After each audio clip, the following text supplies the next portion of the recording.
Okay so hello everyone, welcome to IFS. तो आज हम देखने वाले हैं ऑर्गेनोमेटालिक केमिस्ट्री से कौन कौन से क्वेश्चंस आए हुए हैं। आपके 2005 से लेके 2022 तक कितने क्वेश्चंस आए हैं और किस कंसेप्ट से क्वेश्चन पूछे हैं वो हम यहाँ पे वन बाय वन देखने वाले हैं। ठीक है, तो हर एक क्वेश्चन के लिए आपको 2-2 मिनट का टाइम मिलेगा, सही से आपको सॉल्व करना है और फिर आंसर कर देना है। ठीक है, तो देखो सबसे पहले हम यहाँ पे लिखे हैं ऑर्गेनोमेटालिक केमिस्ट्री। तो आपके सिलेबस में मेंशन किया हुआ है कि आपका ऑर्गेनोमेटालिक केमिस्ट्री वहां पे क्या क्या करना है, ये भी मेंशन किया हुआ है।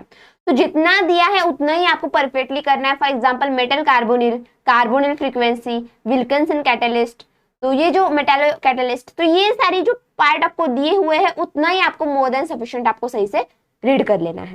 ठीक है, अब चलो स्टार्ट कर देते हैं क्वेश्चंस को one by one. Organometallic chemistry,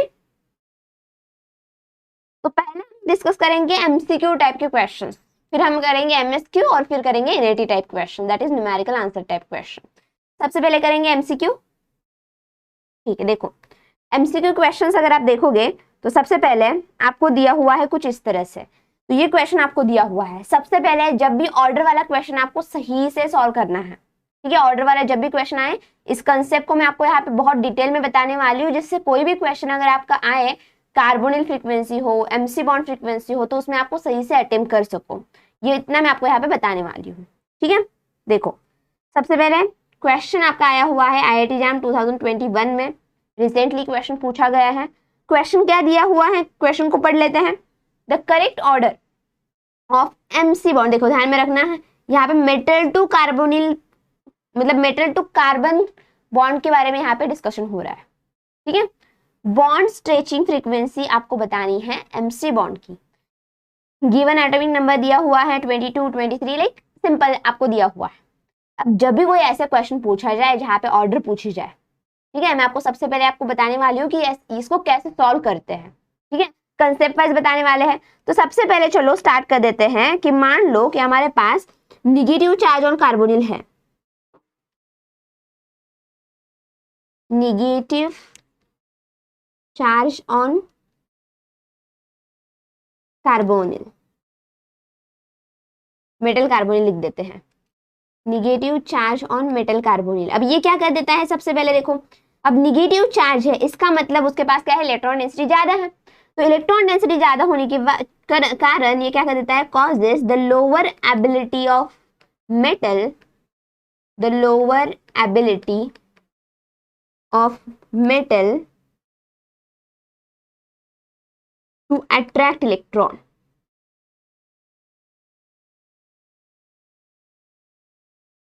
ठीक है, and has greater tendency to back donate electron, ध्यान में रखना back donate electron density. Don't worry, मैं आपको यहाँ पे पॉइंट्स बताने वाली हूँ, वो आपका ध्यान में रखना है बस, इलेक्ट्रॉन डेंसिटी। अब ये जो लिखा हुआ है उसका बेसिक मीनिंग क्या है कि अगर मेटल के पास निगेटिव चार्ज दिया हुआ है मेटल कार्बोनिल पे, इसका मतलब उसके पास इलेक्ट्रॉन डेंसिटी की ज्यादा इलेक्ट्रॉन डेंसिटी है, इसका मतलब ज्यादा वो बैक बॉन्डिंग कर सकता है। ठीक है, देखो कैसे मैं आपको बता देती हूँ, वन बाय वन यहाँ पे स्टार्ट करेंगे। सबसे पहले बेसिक पॉइंट, अगर ठीक है हाइयर द फॉर्मल चार्ज, देखो सबसे पहले step, higher the formal charge, अब यहाँ पे फॉर्मल निगेटिव चार्ज लिख देते हैं, higher the formal negative charge on metal carbonyl, on metal carbonyl,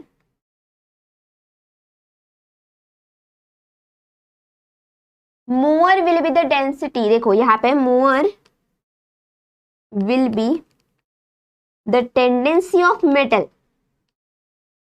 ये पॉइंट्स इसलिए लिख रही हूँ जिससे आपको समझ में आ जाए वन बाय वन पॉइंट कैसे यहाँ पे होने वाला है। More will be the tendency of metal to donate electron density, to donate electron density to pi star of CO, देखो पाई स्टार ऑफ सीओ मतलब कार्बोनिल के एंटीबॉडी पाई ऑर्बिटल में उसको मोल डेंसिटी वो दे सकता है। सिंपल मैं आपको बता देती हूँ वन बाय वन। अब देखो अगर मेटल है हमारे पास, ठीक है, यहाँ पे पास सीओ है, ठीक है सीओ है। अब जैसे आपको यहाँ पे दिया हुआ है, मतलब क्या हो जाएगा, देखो ये आपका मेटल ऑर्बिटल है, मेटल डी ऑर्बिटल के इलेक्ट्रॉन्स है मान लो, और ये कार्बोनिल के electrons anti anti bonding pi star orbital है मान लो। अब होता क्या है, जैसे मेटल के पास अगर ज्यादा इलेक्ट्रॉन डेंसिटी है, इसका मतलब क्या करेगा, ये मेटल अपने इलेक्ट्रॉन क्या कर देगा, इस कार्बोनिल को दे देगा। ठीक है, मेटल क्या कर देगा, कार्बोनिल को दे देगा। और जैसे ही इलेक्ट्रॉन डेंसिटी बढ़ जाएगी, इसका मतलब higher the formal negative charge on the metal, more will be the tendency of metal to donate electron density to pi star of CO. So that's why what happen, the stretching frequency of carbonyl, अब यहाँ पे क्या हो जाता है, ये कुछ इस तरह से आ जाएगा। अगर इलेक्ट्रॉन डेंसिटी डोनेट कर रहा है तो बॉन्ड ऑर्डर में भी चेंज आ जाएगा। तो इसका मतलब क्या हो रहा है, यहाँ पे स्ट्रेचिंग फ्रीक्वेंसी ऑफ CO, यहाँ पे क्या था, ट्रिपल बॉन्ड था, ट्रिपल बॉन्ड कहाँ हो गया, डबल बॉन्ड में कन्वर्ट हो गया। इसका मतलब कि स्ट्रेचिंग फ्रीक्वेंसी ऑफ CO क्या हो रहा है आपका, stretching frequency of CO, just a minute, okay आपको दिख रहा है यहाँ पे सही से, ठीक है, यहाँ पे लिख देती हूँ, स्ट्रेचिंग फ्रीक्वेंसी क्या हो जाएगी, डिक्रीज हो जाएगी। और सिंपल सी बात है, अगर स्ट्रेचिंग फ्रीक्वेंसी डिक्रीज हो रही है CO की, इसका मतलब stretching frequency of MC bond जो है उसकी इंक्रीज हो जाएगी।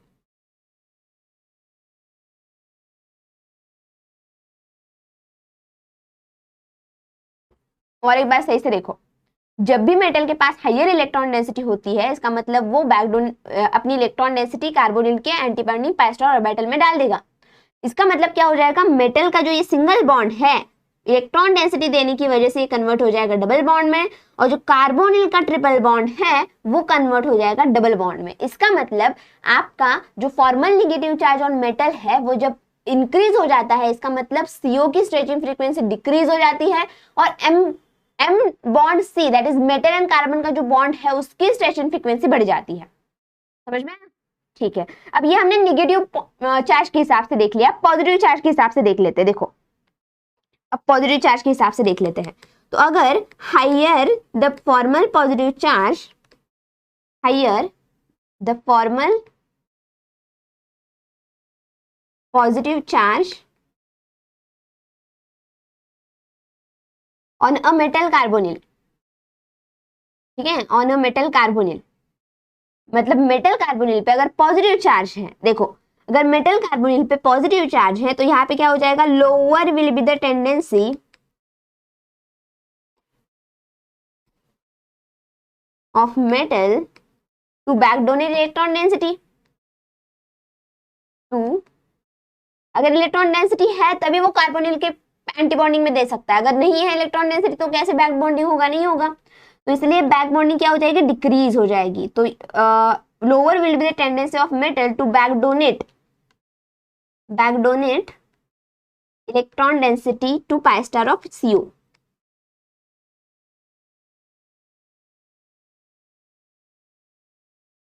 To pi star of CO, तो इसका मतलब क्या हो जाएगा, देखो इसका मतलब आपका अगर इलेक्ट्रॉन डेंसिटी की ही कमी है, ठीक है, मेटल के पास अगर इलेक्ट्रॉन डेंसिटी की कमी है, इसका मतलब कार्बोनिल जैसा है वैसा इंटैक्ट रहेगा। इसका मतलब कि CO बॉन्ड ऑर्डर इंक्रीजेस, और सिंपल सी बात है कि बॉन्ड ऑर्डर डायरेक्टली प्रोपोर्शनल क्या हो जाता है, बॉन्ड फ्रीक्वेंसी के साथ। तो मतलब CO stretching frequency of CO क्या हो जाएगा, स्ट्रेचिंग फ्रीक्वेंसी ऑफ CO क्या हो जाएगा, इंक्रीज हो जाएगा।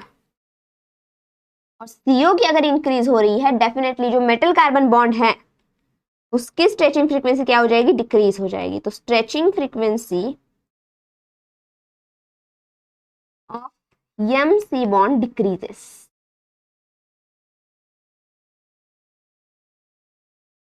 ठीक ठीक है, तो this is more than sufficient. अगर आपको कोई भी क्वेश्चन कार्बोनिल के फ्रीक्वेंसी पे पूछे तो आपको सही से क्वेश्चन को पढ़ना है। अगर कार्बोनिल स्ट्रेचिंग फ्रीक्वेंसी बोल रहा है तो ऑर्डर अलग आ जाएगी, मेटल एंड कार्बन का बॉन्ड की फ्रीक्वेंसी बोल रहा है तो उसमें आपका ऑर्डर अलग आने वाला है।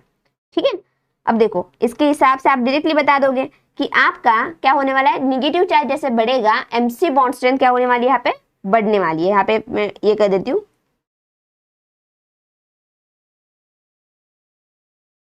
ठीक है।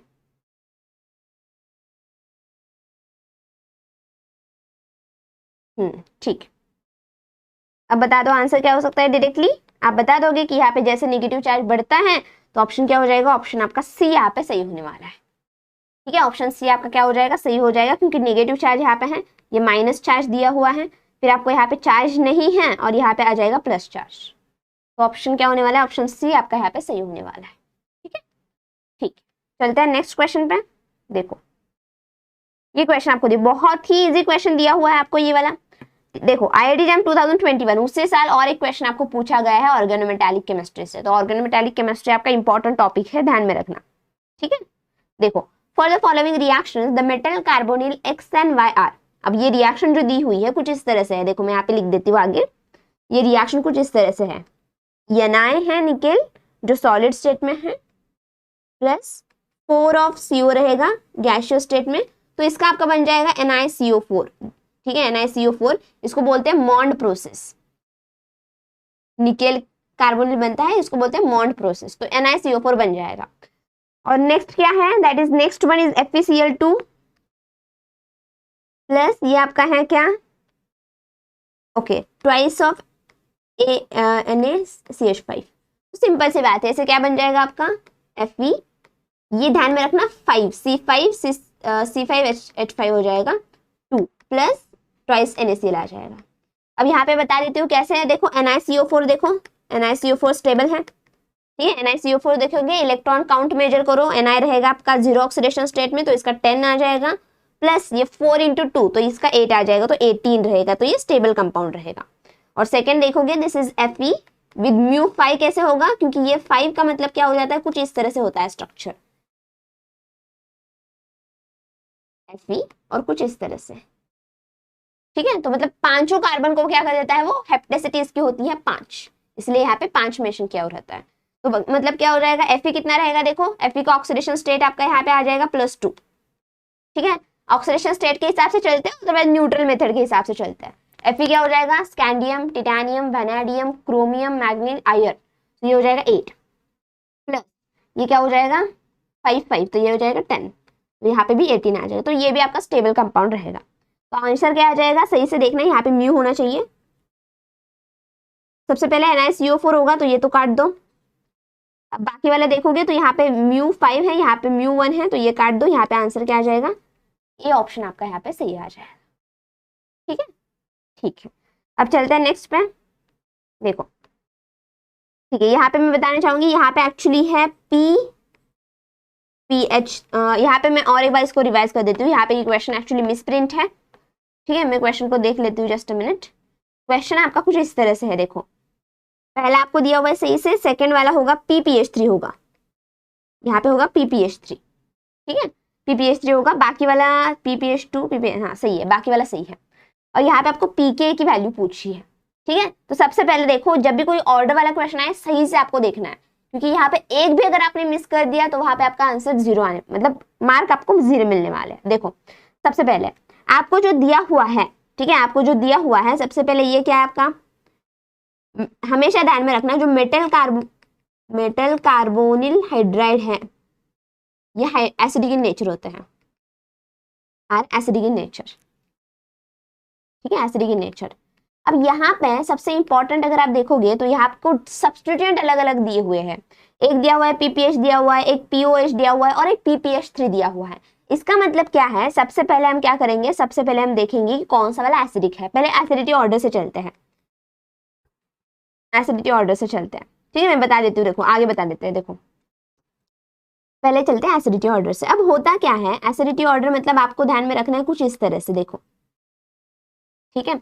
अब मेटल यहाँ पे है आपका, ठीक है, मेटल आपका कोबाल्ट दिया हुआ है, मैंने जनरल इनकंसिडर मेटल मान लिया। यहाँ पे हाइड्रोजन है और यहाँ पे मान लो आपका कार्बोनिल है। अब ऐसे ही सब्स्टिट्यूएंट अलग अलग आए हुए आपके मेटल पे, तो होगा क्या कि जितना आपका यहाँ पे एंटीबॉन्डिंग पाई ऑर्बिटल होगा उतना मेटल इलेक्ट्रॉन डेंसिटी, अगर देखो ये मेटल है, उसके फील्ड मेटल ऑर्बिटल है मान लो। अब जैसे ही मेटल इलेक्ट्रॉन डेंसिटी इसको देगा, इसका मतलब ये H क्या कर सकता है, easily as a H+ remove हो सकता है, और इसी को हम बोलते हैं एसिडिटी। ठीक है, अब ऐसे अगर आपको कोई दिया हुआ है तो कैसे करना है, अब आपको देखना पड़ेगा कौन सा वाला सब्स्टिट्यूएंट जुड़ा हुआ है। अब देखो सबसे पहले आपको जुड़ा हुआ है कार्बोनिल, तो एसिडिक सबसे ज्यादा तो एसिडिक ये होने वाला है, मोस्ट एसिडिक, जहाँ पे आपका क्या हुआ है, ओनली कार्बोनिल जुड़ा हुआ है। अब यहाँ पे कोई कार्बोनिल के साथ मान लो कि हमारा एक कुछ इस तरह से सब्स्टिट्यूएंट जुड़ा हुआ है, जो आपका P, यहाँ पे ऐसे लिख देती हूँ खुल के, OPH। ठीक है। अब होगा क्या कि ये आपका क्या कर देगा, ये क्या कर देगा, इसको इलेक्ट्रॉन डेंसिटी डोनेट कर देगा, और जिसका जितने क्या कर देगा इलेक्ट्रॉन डेंसिटी डोनेट कर देगा, तो इसका मतलब क्या हो जाएगा, मेटल की इलेक्ट्रॉन डेंसिटी एक्चुअली में क्या होनी चाहिए, कम होनी चाहिए। ठीक है, तो यहाँ पे क्या हो जाएगा, POH ले लो, अदरवाइज नेक्स्ट वाला क्या है, PPH3। यहाँ पे लिख देती हूँ मैं। सबसे पहले अगर आप देखोगे एसिडिटी ऑर्डर में,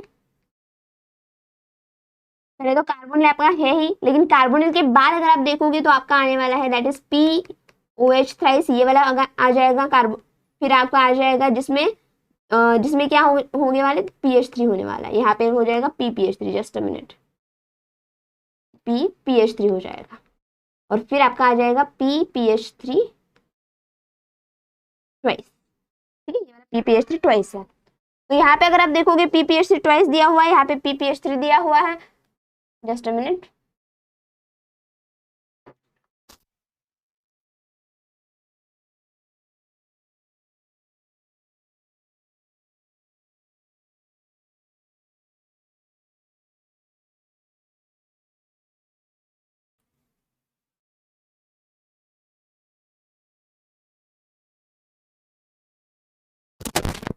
ओके ठीक है, सॉरी फॉर द डिस्टर्बेंस। तो यहाँ पे फिर क्या आ जाएगा, देखो ये मेटल हाइड्राइड मैंने बोल दिया है। अब यहाँ पे PPH3 है, तो इसके हिसाब से पीके ऑर्डर क्या हो जाएगा, इसका रिवर्स हो जाएगा। ठीक है, तो सबसे पहले अगर आप देखोगे तो यहाँ पे मैं लिख देती हूँ एसिडिटी ऑर्डर। ठीक है, एसिडिटी ऑर्डर क्या हो जाएगी, देखो एसिडिटी ऑर्डर सबसे पहले आ जाएगा जहाँ पे कार्बोनिल है, pi star anti bonding orbital है, इलेक्ट्रॉन डेंसिटी खींचेगा तो H इजीली रिमूव हो सकता है। ठीक है, तो H अगर इजीली रिमूव हो रहा है, इसका मतलब क्या आ जाएगा, फर्स्ट वाला जो है, यहाँ पे लिख देती हूँ मैं CO4, ये वाला क्या हो जाएगा, सबसे एसिडिक आ जाएगा। इसको ऐसे लिखने से अच्छा है ऑर्डर में लिख देते हैं, फर्स्ट वाला क्या हो जाएगा, सबसे एसिडिक हो जाएगा। ठीक है, अब देखोगे PPH3 POH, तो POH में क्या कर देगा, POH में आपका इलेक्ट्रॉन डेंसिटी डोनेट कर लेगा और फिर से ज्यादा हो जाएगा।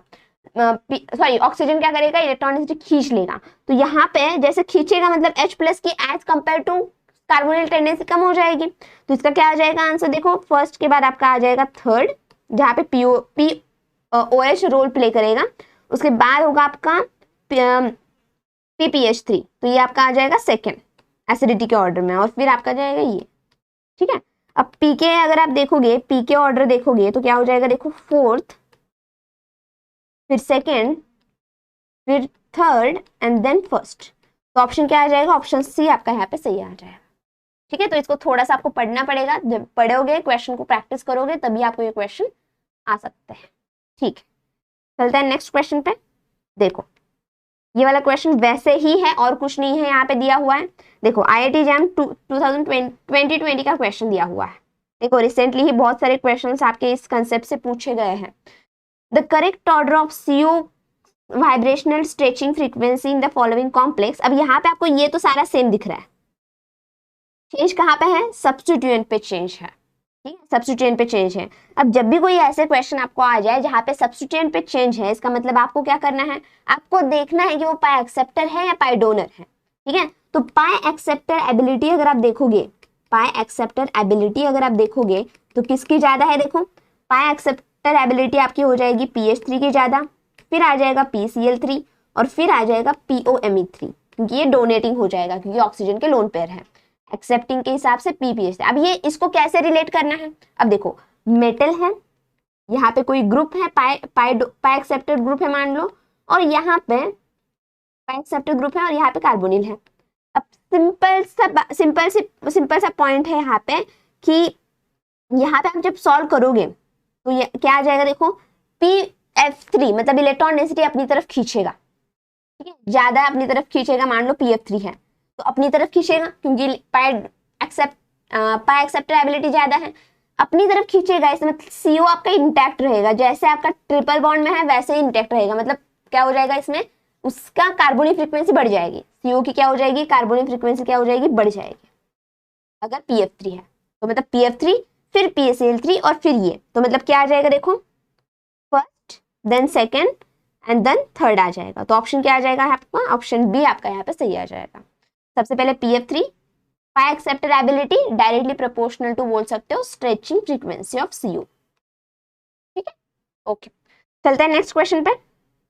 देखो ये तो इतना इजी क्वेश्चन पूछ लिया है, देखो आईआईटी एग्जाम 2019 में पूछा हुआ क्वेश्चन है ये। क्वेश्चन क्या पूछा है आपको कि metal carbonyl, just a minute, okay, metal carbonyl multiple bonds in metal carbonyl are preferentially identified from the stretching frequency of option A carbon oxygen bond, option B metal carbon bond, option C metal oxygen bond और option D carbon carbon bond. इतना easy question आपको पूछ लिया है, अभी तो मैंने बता दिया है। हम क्या करते हैं, कुछ इस तरह से रिलेट करते हैं इसको। अब यहाँ पे मेटल कार्बोनिल मल्टीपल बॉन्ड मतलब ये जो आपका है, ये किसके हिसाब से पता चलेगा आपको, कार्बोनिल CO बॉन्ड में कैसे स्ट्रेचिंग फ्रीक्वेंसी है उसके हिसाब से वैरी होगा। इसका ऑलरेडी एक्सप्लेनेशन मैंने ऑप्शन क्वेश्चन नंबर फर्स्ट में ऑलरेडी एक्सप्लेन किया हुआ है। तो क्या हो जाएगा, मेटल ऑक्सीजन बॉन्ड आ जाएगा, सॉरी कार्बन ऑक्सीजन बॉन्ड आ जाएगा। MC bond length were related to the CO bond, that is metal carbon oxygen bond, sorry for this, carbon oxygen bond, ठीक है, ओके। अब चलते हैं आगे। देखो ये भी बहुत इजी है।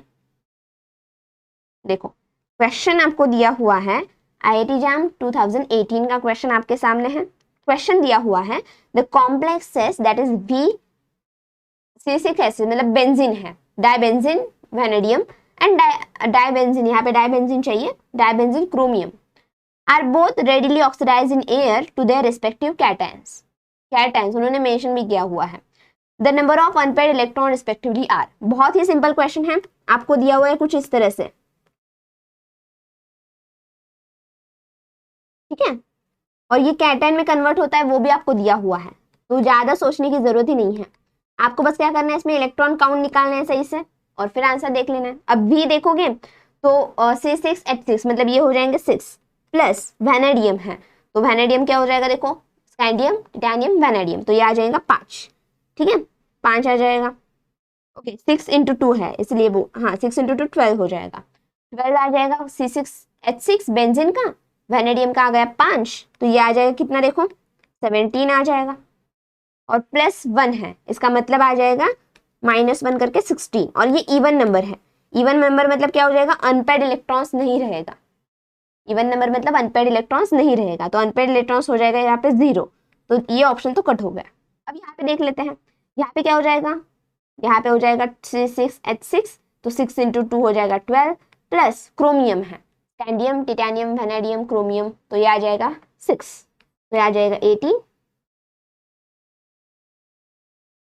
जस्ट अ मिनट, यहाँ ओके, यहाँ पे पॉजिटिव करना मिस कर दिया मैंने, ठीक है, तो ये 18 आ जाएगा, सही बात है, लेकिन यहाँ पे एक इलेक्ट्रॉन उन्होंने लूज किया हुआ है, तो ये आपका आ जाएगा -1 17 आ जाएगा, तो ये मेरा ऑड स्पेसेस आ गई, मतलब यहाँ पे 1 अनपेयर्ड इलेक्ट्रॉन रहेगा, तो मतलब क्या हो जाएगा, ऑप्शन 3 आपका यहाँ पे सही आ जाएगा।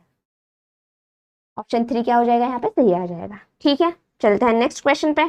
देखो सेम क्वेश्चन, इसको एक्सप्लेन करने की जरूरत ही नहीं है, पहले ही क्वेश्चन में मैंने सारा एक्सप्लेनेशन दे दिया है।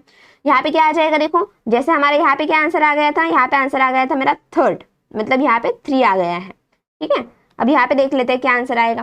The value of MC bond stretching frequency, मैंने बता दिया जैसे निगेटिव चार्ज बढ़ेगा वैसे MC बॉन्ड फ्रीक्वेंसी क्या होने वाली, बढ़ने वाली है। तो निगेटिव चार्ज आपका फर्स्ट में बढ़ रहा है, फिर आपका सेकेंड हो जाएगा, फिर 3rd हो जाएगा, तो ऐसा ऑप्शन आपको कहाँ पे दिख रहा है, ऑप्शन सी।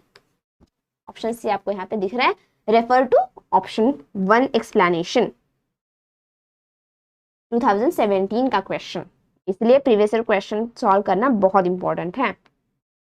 अब ये देखो बहुत ही इजी क्वेश्चन है, कॉम्प्लेक्स आपको दिया हुआ है FeCOX। अब ऑलरेडी मैंने बता दिया है क्या होना चाहिए, 18 इलेक्ट्रॉन रूल फॉलो करना चाहिए।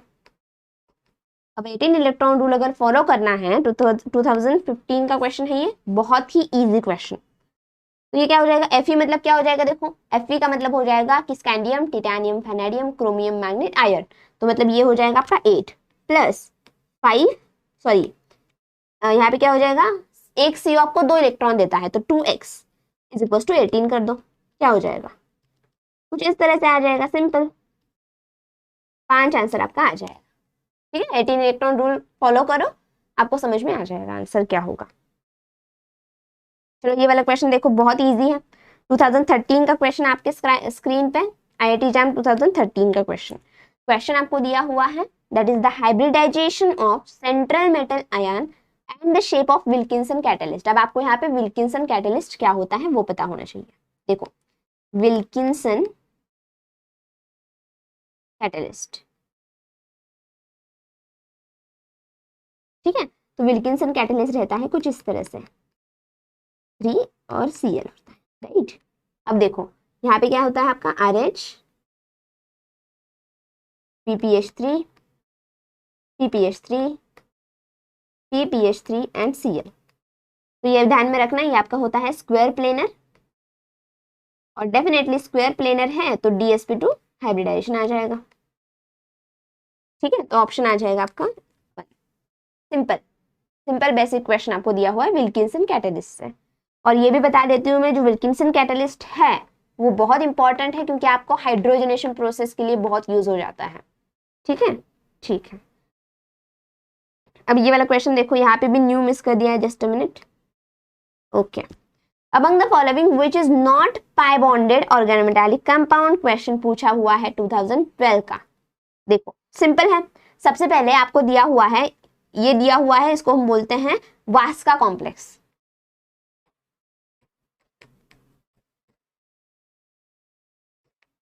ठीक है, इसको बोलते हैं फेरोसिन। अब बाकी सारे में देखोगे कहाँ ना कहाँ पाई बॉन्ड इन्वॉल्व है, लेकिन ये कंपाउंड अगर आप देखोगे तो ये कुछ इस तरह से है, देखो CH3 CH3 CH3 and CH3, sorry ये आपका रहेगा टेट्राहेड्रल फॉर्म में, ठीक है, टेट्राहेड्रल फॉर्म में रहेगा ऐसे, मैंने स्क्वायर प्लेनर में गलती से दिखा दिया। अब पॉइंट ये है कि पाई बॉन्डेड किसमें नहीं है, अब यहाँ पे देखोगे कोई भी पाई बॉन्ड प्रेजेंट ही नहीं है, तो मतलब क्या हो जाएगा, ऑप्शन डी आपका यहाँ पे सही आ जाएगा। बाकी सारे में देखोगे डेफिनेटली पाई बॉन्ड प्रेजेंट है। अब मान लो मैंने एग्जांपल दे दिया फेरोसिन का, तो फेरोसिन में क्या होता है आपका, यही हेप्टिसिटी आ जाती है, फेरोसिन कुछ इस तरह से बॉन्डेड है, ठीक है, यहाँ पे आपका पाई बॉन्ड रहेगा, यहाँ पे भी आपका पाई बॉन्ड रहेगा क्योंकि यहाँ पे C2H4 अल्किन कॉम्प्लेक्स आ जाता है, यहाँ पे भी आपका पाई बॉन्ड रहेगा क्योंकि ये तो बेंजीन है, बेंजीन में पाई बॉन्ड रहेगा, लेकिन यहाँ पे जो ऑप्शन डी है यहाँ पे आपका पाई बॉन्ड प्रेजेंट नहीं है, ठीक है, ठीक है। चलते हैं नेक्स्ट क्वेश्चन पे। देखो 2011 का क्वेश्चन है आपका, बहुत ही simple question, tri alkyl aluminium plus TiCl4 is used for, option A synthesis of petrol, option B polymerisation of alkenes, option C cracking of hydrocarbon, option D hydrogenation of olefin, ठीक है। Hydrogenation के लिए Wilkinson catalyst use किया जाता है, यहाँ पे लिख देती हूँ मैं, तो ये तो ऑप्शन नहीं होगा क्योंकि ये जो कैटलिस्ट दिया हुआ है इसको हम बोलते हैं जिगलर-नाटा कैटलिस्ट, और हमेशा ध्यान में रखना जिगलर-नाटा कैटलिस्ट आपका पॉलीमराइजेशन के प्रोसेस में इन्वॉल्व होता है, ये रेडिकल मैकेनिज्म से जाता है, ठीक है। तो ऑप्शन क्या आ जाएगा, ऑप्शन बी आ जाएगा। यहाँ पे थोड़ा सा इंफॉर्मेशन दे देती हूँ, पेट्रोल में क्या किया जाता है, anti knocking agent, octane number करके कंसेप्ट आता है जिसमें लीड यूज किया जाता है, ठीक है, हाँ लीड यूज किया जाता है, पॉलीइथाइल लीड किया जाता है PL, ठीक है। क्रैकिंग ऑफ हाइड्रोकार्बन्स मतलब जिसको हम बोलते हैं pyrolysis process, pyrolysis and cracking में ये कंसेप्ट आ जाता है, जिसको हाई टेम्परेचर पे क्या कर देते हैं, हाइड्रोकार्बन को हीट कर देते हैं, सो क्रैकिंग प्रोसेस हो जाता है। तो ऑप्शन बी आपका यहाँ पे सही आने वाला है, ठीक है। चलते हैं नेक्स्ट पे, ये भी बहुत ही इजी क्वेश्चन है, देखो 2009 का क्वेश्चन है, IUPAC ने पूछा हुआ है। अब सिंपल सी बात है, अगर आपने ये भी काउंट कर लिया कि ऑक्सीडेशन स्टेट क्या है तो मोर देन सफिशिएंट आपको समझ में आ जाएगा।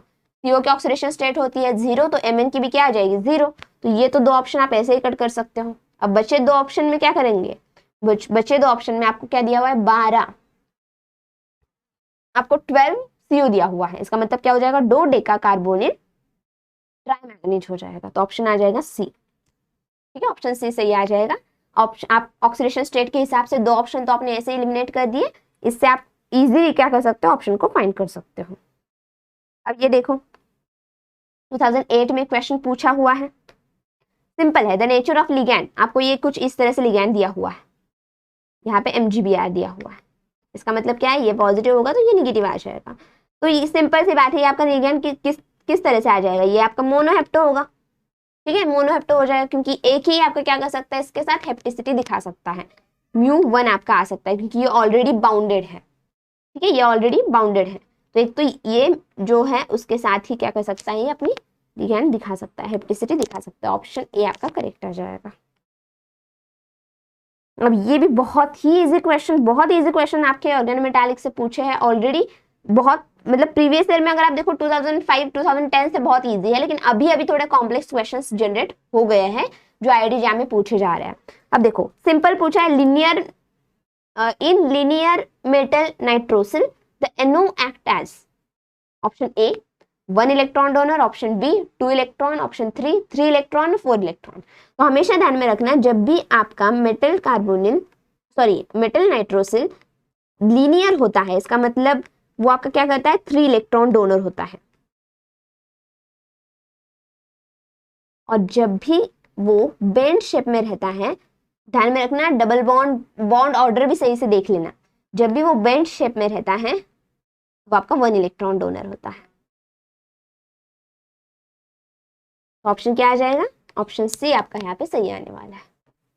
ठीक, अब चलते हैं नेक्स्ट क्वेश्चन पे। देखो 2006 में और एक बार ये क्वेश्चन दिया हुआ है आपको, अनस्टेबल स्पेसिस। अब यहाँ पे हर एक के लिए आप कैलकुलेट करके देख सकते हो, लेकिन आई विल सजेस्ट कि आप डायरेक्टली देखो CrCO6। आपको क्या करना है, जब भी कोई स्टेबिलिटी पे क्वेश्चन आए आपको 18 इलेक्ट्रॉन रूल चेक करना है। आपको देखना है कौन कौन से स्पेसिस में 18 इलेक्ट्रॉन रूल दिया हुआ है। अगर 18 फॉलो कर रहा है मतलब वो स्टेबल है, और 18 फॉलो नहीं कर रहा है मतलब वो अनस्टेबल है, ठीक है। तो यहाँ पे अगर आप हर एक के लिए देखोगे तो ऑप्शन बी आपका यहाँ पे क्या हो जाएगा, देखो वी मतलब आपका क्या आ जाएगा, वेनेडियम, स्कैंडियम, टिटेनियम, वेनेडियम। तो ये आपका आ जाएगा 5, और 6 × 2 तो आ जाएगा 17 इलेक्ट्रॉन स्पेसिस आ जाएगी जो 18 इलेक्ट्रॉन रूल को फॉलो नहीं करती। तो इसलिए ऑप्शन बी आपका यहाँ पे सही आ जाएगा। ठीक है, अब चलते हैं नेक्स्ट क्वेश्चन पे। देखो 2006 में बहुत सारे क्वेश्चंस आपको पूछे गए हैं इसमें। In the following order the MC bond order. अब हमेशा और एक वही क्वेश्चन आपको पूछा है MC बॉन्ड ऑर्डर के हिसाब से। आपको पता है आपने इतने क्वेश्चंस प्रैक्टिस कर लिए कि आपको कंसेप्ट को भी देखने की जरूरत नहीं है। आपको पता है कि MC बॉन्ड स्ट्रेंथ मतलब जहाँ पे नेगेटिव चार्ज ज्यादा, MC बॉन्ड स्ट्रेंथ ज्यादा। तो यहाँ पे क्या आने वाला है, देखो आंसर, आपका आंसर ये आने वाला है, क्योंकि निगेटिव यहाँ पे है, फिर यहाँ पे निगेटिव और यहाँ पे न्यूट्रल। ठीक है, ठीक है। अब ये मल्टीपल सिलेक्ट क्वेश्चन एक दिया हुआ है, उसको भी देख लेते हैं। देखो 2015 में पूछा हुआ है क्वेश्चन, MSQ टाइप का क्वेश्चन है ये।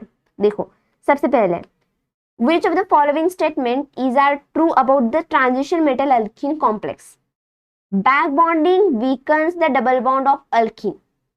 अब यहाँ पे आप इसको कार्बोनिल के साथ भी रिलेट कर सकते हो। यहाँ पे मैं यहाँ पे रिलेट कर देती हूँ इसको ऐसे कुछ इस तरह से, ठीक है।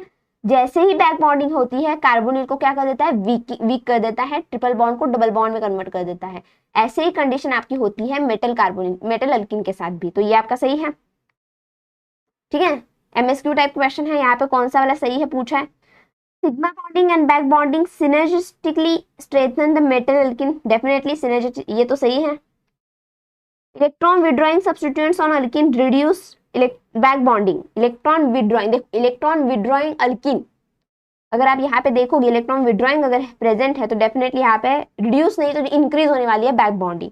और पाई एसिडिक कोलिगेंट्स अगर आप देखोगे स्ट्रेंथ ये भी गलत है, ये भी गलत है। पाई एसिडिक नहीं होगा, पाई बेसिक वाला स्ट्रेंथन करेगा। तो ऑप्शन ए और ऑप्शन बी आपका यहाँ पे सही होने वाला है। अब देखो न्यूमेरिकल आंसर टाइप क्वेश्चन देख लेते हैं, उसके पहले ले लेते हैं 5 मिनट का ब्रेक, उसके बाद हम रिमेनिंग क्वेश्चन देखेंगे। आपको क्वेश्चन दे देती हूँ मैं, ठीक है, क्वेश्चन दे देते हैं फिर हम आगे डिस्कस करेंगे उसको।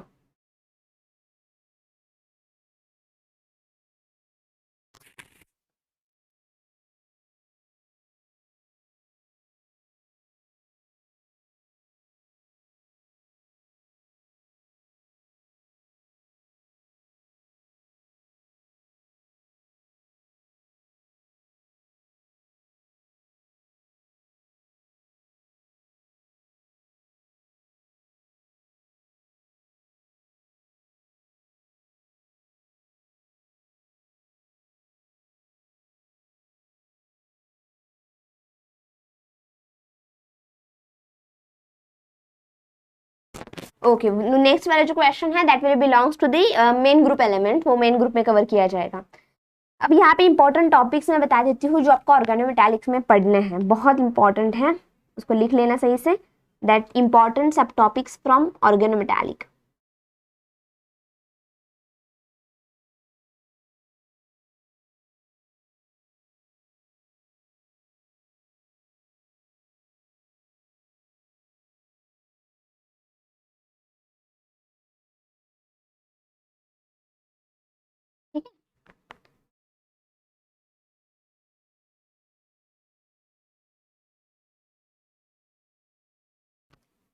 सबसे पहला आपका आता है 18 इलेक्ट्रॉन रूल।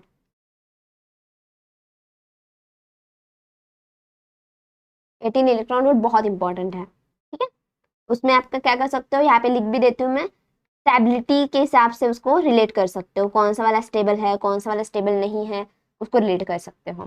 सेकेंड आपका आएगा मेटल कार्बोनिल। मेटल कार्बोनिल में stretching frequency most important topic है, ठीक है।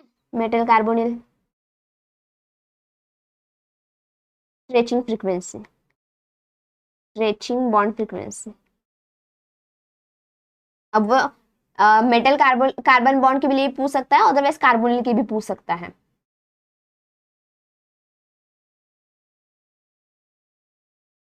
ठीक है। फिर आपको कैटलिस्ट ध्यान में रखना है, तो उसमें से विल्किंसन कैटलिस्ट तो याद होना ही चाहिए आपको,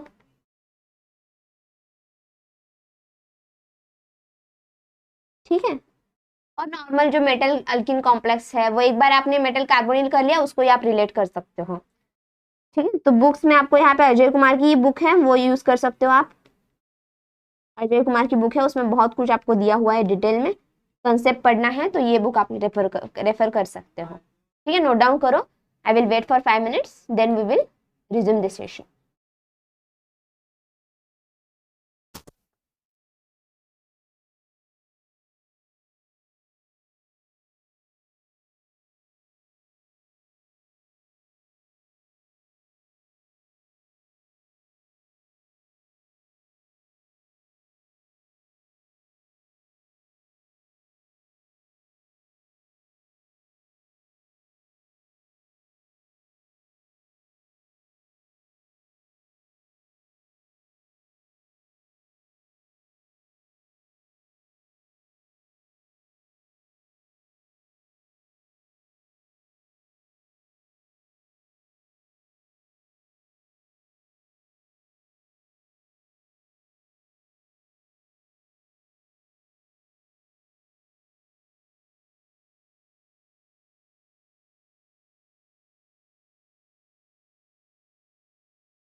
ठीक है, तो ये नोट डाउन किए हो गया आपने टॉपिक। ये टॉपिक आपको सही से करने हैं, सही से आपको इसको अरेंज करना है, ठीक है। सही से आपको इसको रीड करना है अजय कुमार के, और क्वेश्चन भी वहां से आपको एमसीक्यू दिए रहेंगे, प्रैक्टिस क्वेश्चंस वहां से आप कर सकते हो, ठीक है। This is more than sufficient. अगर एक दो क्वेश्चन भी आपके आ गए तो आपको होना चाहिए, इतने आप मोर देन सफिशिएंट है इस टॉपिक के लिए, ठीक है। Okay, so that's all for today. Thank you everyone, happy learning.